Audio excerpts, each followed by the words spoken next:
lokal buat nanti perayaan Imlek di rumah Emi. Oh gitu, aku boleh join gak ya? Tapi aku nggak tahu kok di agama Kristen itu boleh gak ya kayak ikut perayaan Imlek kayak gini? Oh, masa nggak boleh sih?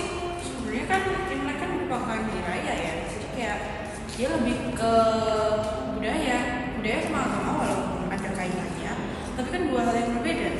Biasanya sih kalau Buddha kan memang ada banyak kayak influence dari budaya Cina, makanya kita kayak sering melakukan ini. Tapi ya di Imlek aja kita cuma biasanya bagi-bagi angpau, kita doa bersama, makan bersama. Emang nggak boleh ya?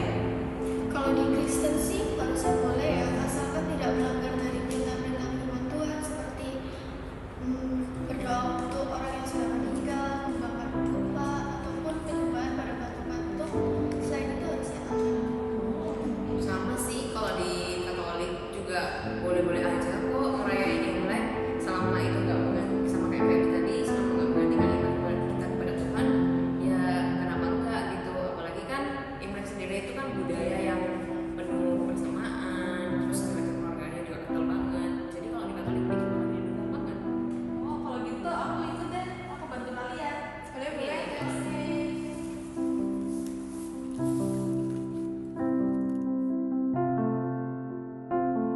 Budaya bersifat adaptif dan telah membentuk serta dipengaruhi oleh ajaran Buddha selama ribuan tahun, sehingga melahirkan keragaman budaya Buddhis yang tetap memiliki inti ajaran yang sama. Buddhisme tidak menolak budaya, melainkan memasukkan dan menyesuaikan dengan budaya lokal sambil menekankan nilai-nilai intinya seperti welas asih dan kesadaran diri. Budaya Buddhis bersifat inklusif, multikultur, dan fleksibel dalam beradaptasi dengan konteks lokal. Namun, tetap konsisten pada prinsip inti yang bertujuan untuk pembebasan dari penderitaan. Kebudayaan Tiongkok punya pengaruh besar terhadap budaya Buddhis, terutama aspek puja, pernak-pernik persembahan altar. Namun, ada beberapa yang memang sedikit berbeda, seperti persembahan altar Buddha, wajib vegetarian, tidak berunsur daging, dan lainnya.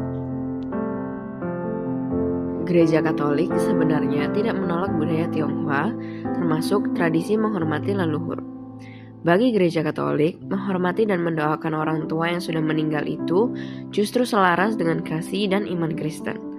Karena itu, umat Katolik keturunan Tionghoa boleh melakukan tradisi seperti ziarah, menaruh foto leluhur, ataupun penghormatan keluarga, selama hal tersebut dimaknai sebagai penghormatan dan bukan penyembahan. Memang pernah ada perdebatan besar di masa lalu, yaitu Chinese Rites Controversy. Tetapi pada akhirnya gereja menegaskan bahwa tradisi leluhur Tionghoa adalah budaya dan sosial, bukan ritual agama lain. Inilah yang menjadi dasar inkulturasi dalam gereja Katolik, di mana gereja menghargai budaya lokal selama hal tersebut tidak bertentangan dengan iman. Yang dilarang dalam gereja Katolik hanyalah praktik tahayul, seperti memanggil roh leluhur ataupun meminta berkah supranatural. Di Indonesia sendiri pun banyak umat Katolik Tionghoa yang tetap merayakan Imlek dan Cengbeng dengan penuh makna budaya sambil tetap setia pada iman Katolik mereka. Umat Kristiani diperbolehkan menjalankan sebagian besar budaya Tiongkok, seperti perayaan Imlek dari segi makanan, pakaian, juga angpau.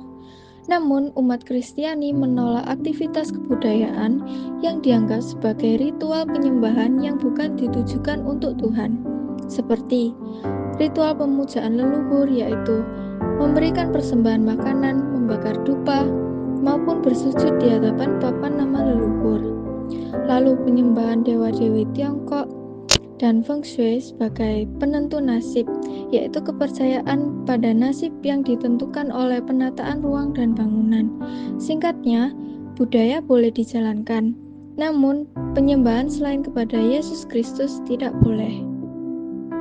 Jadi, kesimpulannya adalah budaya pada dasarnya dapat diterima oleh semua orang karena sifatnya universal dan adaptif. Namun, setiap agama memiliki prinsip yang menentukan batasan dalam menjalankan budaya. Agama Katolik dan agama Kristen dapat menerima tradisi Tionghoa selama tidak berubah menjadi penyembahan selain kepada Tuhan.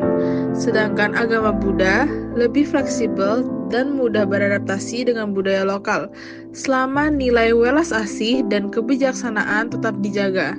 Intinya, budaya boleh dijalankan, tetapi setiap agama membatasi praktik budaya yang bertentangan dengan ajaran imannya.